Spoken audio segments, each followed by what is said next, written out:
Қайырлы күн баршаңызға. Бүгінгі күндеріңізге сәттілік.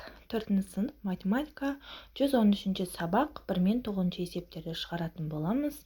Бүгінгі тақырыбымыз бөлшектер, аралас сандар. Бірінші есепті ауызша түрде шығарамыз.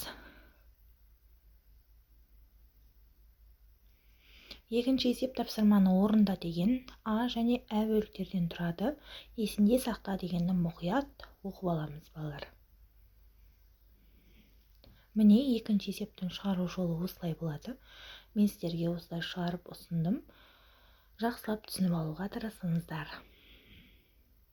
Үшінші есеп жұптық жұмыс болып табылады. Тапсырманы орындау керек.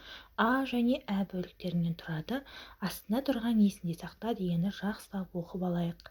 Міне үшінші есепті шығару жолын сіздерге ұсынып отырмын.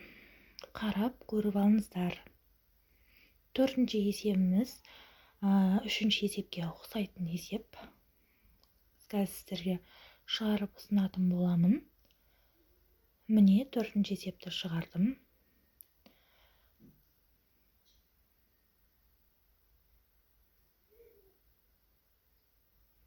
Номері 5-ші есеп тапсырманы орында деген. Бұл есебімізде А және Ә бөліктерінен тұрады.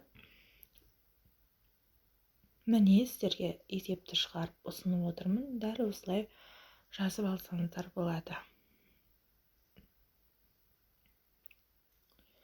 Номер 6-ші есебіміз есептеулерді орында деген. Өткен сабақтарда дәл осылай есептерді шығарғанбыз. Бұл сіздерге қиындық тудырмайды. Міне сіздерге шығарып көрсеттім. Дәл осылай жазып алыңыздар.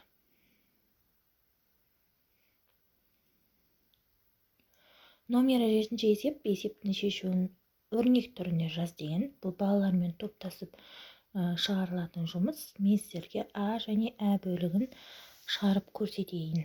Таңертең 12-де 5 бөлігі, міне жауап итбалықтар, 12-де 9 бөлік шабақ жегені көрсетілген. 8-ші есеп, бұл сен зерттеушісің, ойлан және жауап бер дейді. Қазір шығарып сіздерге көрсеттім. 4 жол амалмен шығып, 20 күннен кейін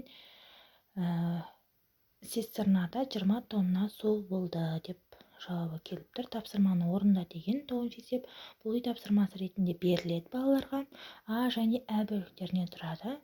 Міне сіздерге шығарып ұсынып отырмын. Есеп ұнаса, подписать етіп, лайк басуды ұмытпаңыз.